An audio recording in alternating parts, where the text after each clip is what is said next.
नरसिंह भगवान की लकड़ी की मूर्ति घर के दरवाजे पर रख दो और प्रेत रोगी को प्रेतराज सरकार के दरबार में शनिवार को लाकर 21 पेशी के नियम का प्रण ले लो।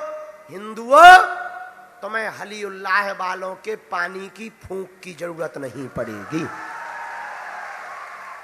अपने बजरंग बली ही किसी से कम, और तुम्हें देवता कम पड़े तो हमें बता दियो, हम 2-4 नए चाय बना दे भी। लेकिन हम जब तक जिएंगे हम हिंदुओं को धर्मांतरण नहीं करने देंगे। अगर किसी को भूत प्रेत सताता हो तो शनिवार को प्रेतराज सरकार का दरबार बागेश्वर धाम पर लगता है, आ जाना। किसी भी तांत्रिक मांत्रिक की तुम्हें जरूरत नहीं पड़ेगी, ना पैसा लगेगा। उत्तर सुनो, फिर भी भूत बाधा सता रही, हमारे पास नहीं आ पा रहे, बागेश्वर धाम नहीं जा पा रहे। काले रंग के कपड़ा में 5 लौंग फूल लगी हुई लो, कपड़ा में गांठ लगाओ, एक चौपाई को 100 बार बोलो और 8 बार हवन करो उसी चौपाई का। भूत पिशाच निकट नहीं आवे, भूत पिशाच निकट नहीं आवे, महावीर जब नाम सुनावे। इस चौपाई का 100 बार आप जाप करो, 8 बार इसी का हवन कर दो। सिद्धि पाना चाहते कोई भी व्यक्ति साधना के मार्ग में है, सिद्धि पाना चाहता, तो वो अगर 40 दिन तक हनुमान चालीसा के 100 पाठ का अनुष्ठान बार बार करे, ब्रह्मचर्य का पालन करके सीताराम नाम जप करता हुआ 100 पाठ 40 दिन तक करे गुरु आज्ञा लेकर, तो सिद्धि अवश्य प्राप्त होगी। दूसरा, कोई अगर रोगों से ग्रसित है, बीमारी से परेशान है, तो क्या हनुमान जी कृपा करते हैं? हाँ, डॉक्टरी सलाह तो ले ही लो, पर दवा में आराम ना लगे तो एक कटोरी में गंगा जल रखो और हनुमान चालीसा की एक चौपाई है जो बड़ी पावरफुल है। नासे रोगे हरे सब वीरा, जपत निरंतर हनुमत वीरा। गाओ गाओ दोनों हाथ उठा करके। नासे रोग हरे सब,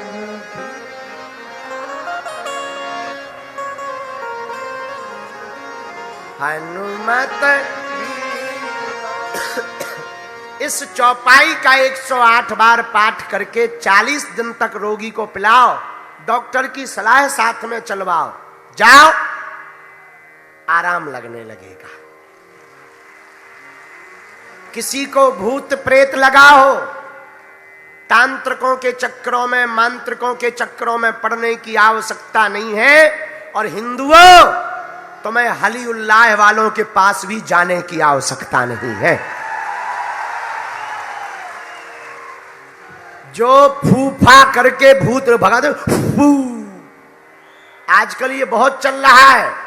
और वो हिंदू 2 मुआ हैं जो अपने हनुमान जी को छोड़ करके चादर चढ़ाने या कैंडल जलाने जाते हैं। एक बात बताओ कि अपने देवता कम है? 33 कोटि हैं ठठरी के बड़े हरो। ज्यादा कम पड़ रहे तो 1-2 हम और बना देंगे, पर दूसरे के बाप को तो अपना बाप मत बोलो।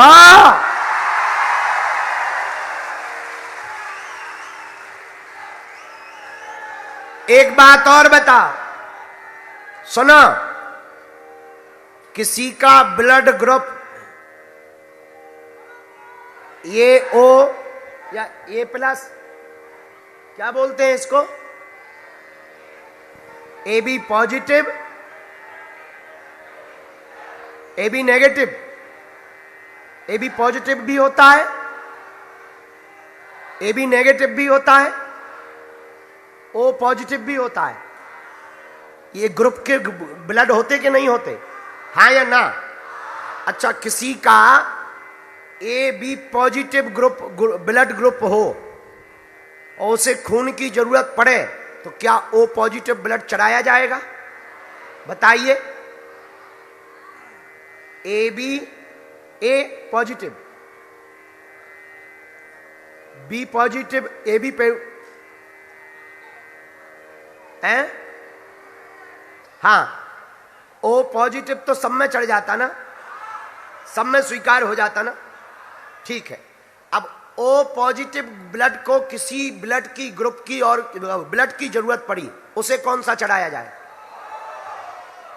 क्या ए पॉजिटिव चढ़ जाएगा? जोर से बोलिए।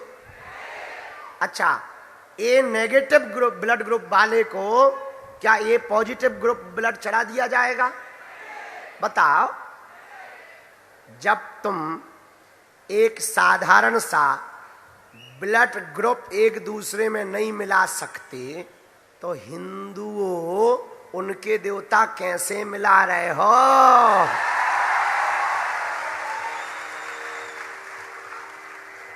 बताइए। क्यों डॉक्टर साहब गलत कह रहे हैं? अगर दूसरे ग्रुप का ब्लड चढ़ा दोगे तो खून की उल्टी हो जाएगी, मरीज मर जाएगा। भैया उसी प्रकार अपने खून में हिंदुत्व है, और तुम अगर कैंडल चलाने चले जाओगे तो तुम्हारे पूर्वज भी आत्महत्या कर लेंगे और तुम्हारा भी विनाश होगा। ये जो बड़े बाल वाला है, इस पे जरा कैमरा करो। ये पीछे से लड़की लगता है। हाँ, ये किसी लड़के का हाथ पकड़े था, हमें लगा कितनी बेशरम लड़की है, भर कथा में हाथ पकड़े घूम रही। जब हमने मुंह देखा तब हमें पता लगा कि ये छोरी नहीं है, छोरा है। जरा तुम पीछे मुड़ो, पीछे मुड़ो और पीछे मुड़ो, इस तरफ। आए हाय, एकदम गोरी मैम लग रही तुम, जैसे अंग्रेजन हो। नहीं, ऐसी बांध लिया कर, नहीं तो कुछ लड़के कंफ्यूज हो जाते हैं। हाँ, तोरी शादी हो गई बेटा? हो गई तो ठीक है, तो ये चौपाई तेरे काम की नहीं है। ये चौपाई तो हमारे काम की है, जिनकी नहीं भाई उनके लिए काम की है। कौन सी चौपाई? मंगल मूर्ति मारुति नंदन सकल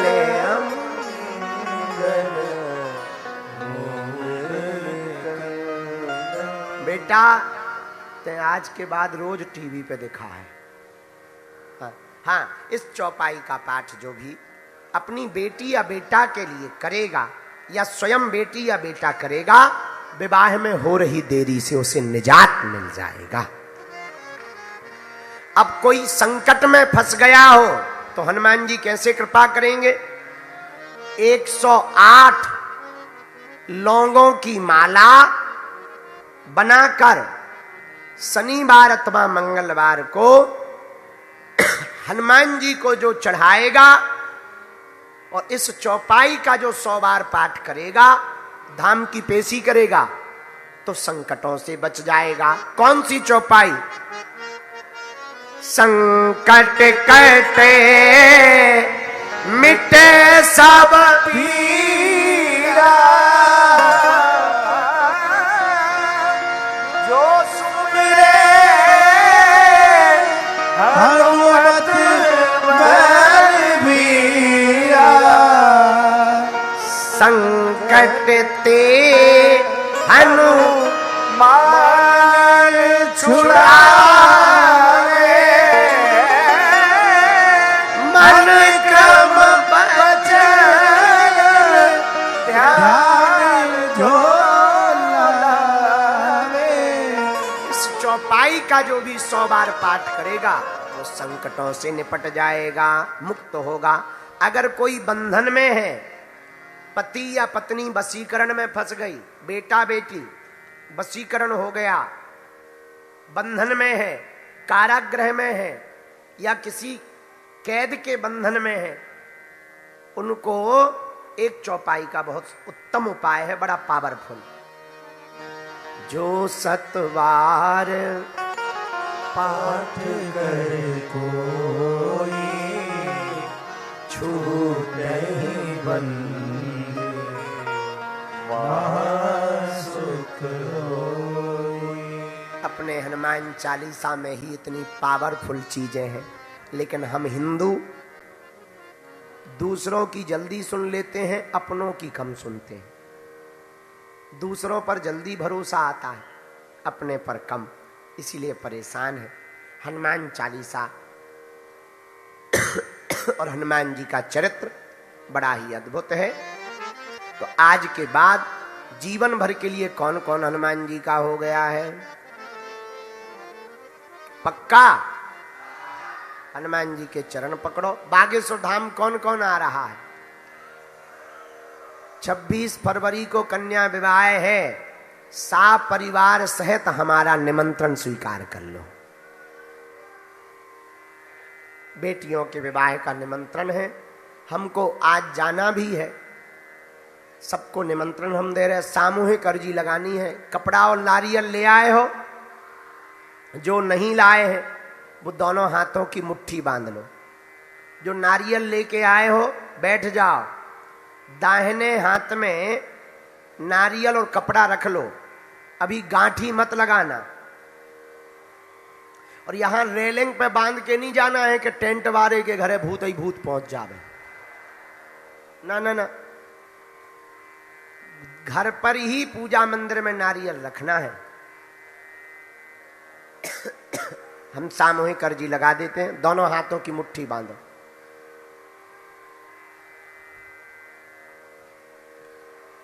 नारियल को हाथ में रख लो।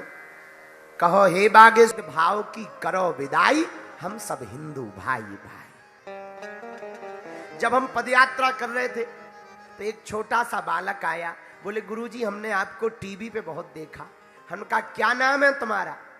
बोले गुरुजी हम पांव पढ़ लें तुम्हारे? हम कहा पढ़ लो भैया, प्रणाम कर लो, कोई दिक्कत नहीं। बोले गुरुजी हम अहरवार हैं, क्या तुम्हारे चरण छू सकते हैं?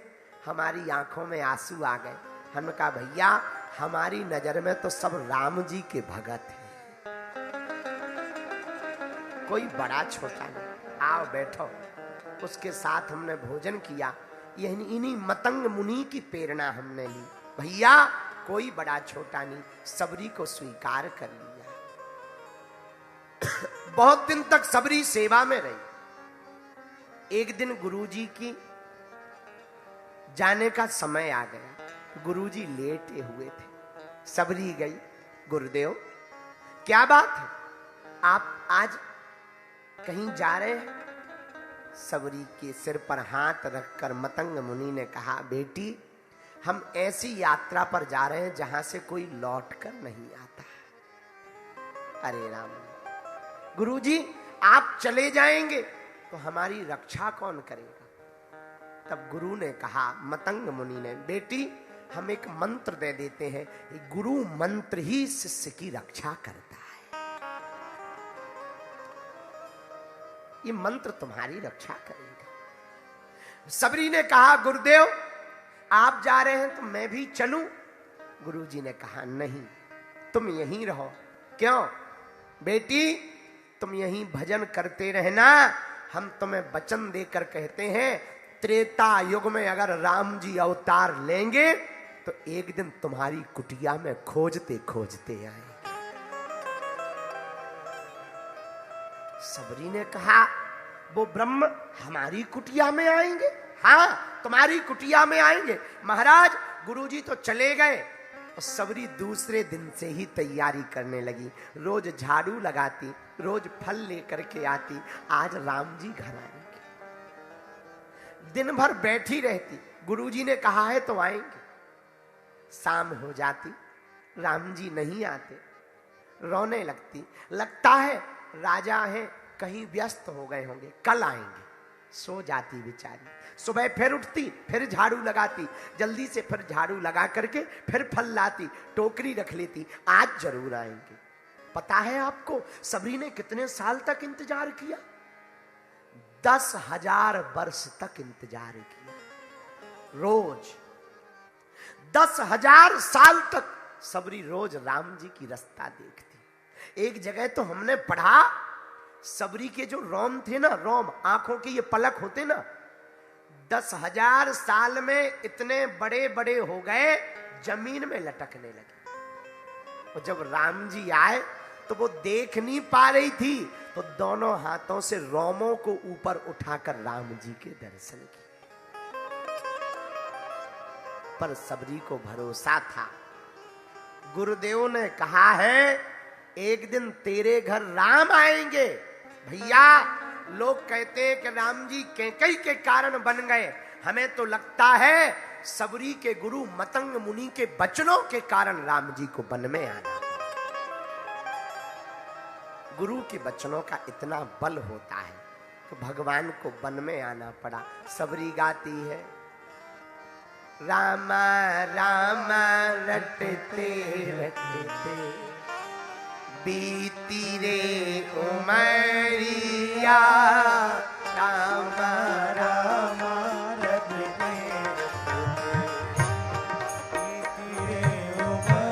गाइए, बैठे बैठे गाओ, ताली बजाते हो।